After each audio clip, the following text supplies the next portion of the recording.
from lieutenant until I became then a captain, and then I became the deputy director of the Child Health Institute. And Dr. Sullivan was a member of the Cancer Board, and Dr. Mason was the director of the Centers for Disease Control, and then we had AIDS. And children with AIDS became a report of importance, and I was in charge of it. So I think that's what probably got me in those eyes. And they called me and said, Dr. Sullivan wants to see you after Labor Day. I said, I did something wrong, I'm sure. And so I said, but somebody asked me, what kind of job do you want if you ever had the chance? And I said, me? I want to be your deputy. I told that to the Assistant Secretary of Health. And he said, it's taken. I said, that's why I want it, because I don't want to leave the NIH. So he said, well, go see Dr. Sullivan the day after Labor Day. So I went. At that time, not one woman had ever been served as a director of one of the agencies of the Public Health Service in the United States. And the only one that was absent was the Health Resources Administration. So I memorized everything, because I thought this is what he's going to do, and I'm going to tell him no. Because getting a job at that level is like having a relationship, keep them wanting. So I said no. So I walk in there, and Dr. Sullivan says, hi Tony, we know each other because of the boards and all that stuff. He says, I guess you know why you're here. I thought, her son? I said, more or less. He says, oh good. I want to offer you right now the job of Surgeon General. I remember. I should have, don't do this. I should have said, what an honor. Instead I said, what? And Dr. Sullivan almost fell out of the chair himself.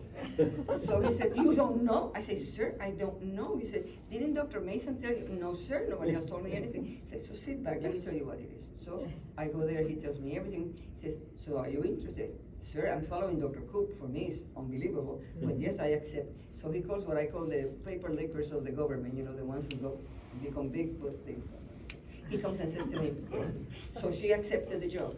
Yes, she did. So he looks at me and says, what have you done for the Republican Party? I said, me? Nothing.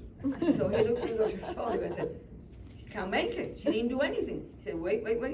I am a complete full officer of the Public Health Service. I don't come and wear the uniform when I get a job. I have been using it for at least 14 years. I am a career officer, and the Hatch Act does not let me do politics. I still don't know where I pulled that one, but it worked. So I say, what now? He says, well, you have to go to the Office of Personnel, and you have to go see the Chief of Staff, which was Sununu. Sununu's mother was born in El Salvador, and no one knew he knew Spanish, so he forgot. He didn't ask me about anything else. So it was the longest moment from the time I was selected until the time I was sworn in, November to March 9th.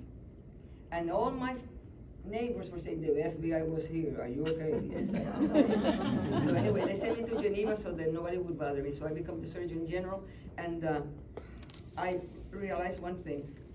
You have no money, you have $1 million for your travel, for your reports, for your personnel, $1 million for your tenure. So I said, okay, I'm going to find furniture that is old someplace, and I'm going to use it. So the White House, tons of them. So I went to the White House in a little car. That's how big it is. I got all these things, and I painted the steel desk in black, shiny, and then I reupholstered rather than buy. My furniture didn't come for about 6 months, and I said, what's going on? And then I realized the furniture is reupholstered by the prisoners, and they thought I was the Attorney General. No. Not the Surgeon General, so they keep ripping apart until finally they realize it's the woman in the house, not the woman that takes you to jail. So that's what happened with my furniture. And anyway, it was I could see from my desk whoever sat over there, and so instead of putting pillows, I put Cabbage Patch. Each one of them had some kind of a problem. They're deaf, they have crutches, they were, you name it, they were there. And it gave me a sense of people, just looking at the way they treated those Cabbage Patch. Some will throw them in the floor, some will sit on top of them, and some will nourish them until I call them. I knew exactly how I was going to see you depending on your behavior. The cry me baby were the ones who threw them on the floor, so I remember that Cabbage Patch. But anyway, I did that for 3 years and a half. At the end of those 3 years and a half, I am in the bathroom ready to go for school, for the work, and I put the radio on the TV and says, President Clinton has elected Jocelyn Edwards as the Surgeon General of the United States.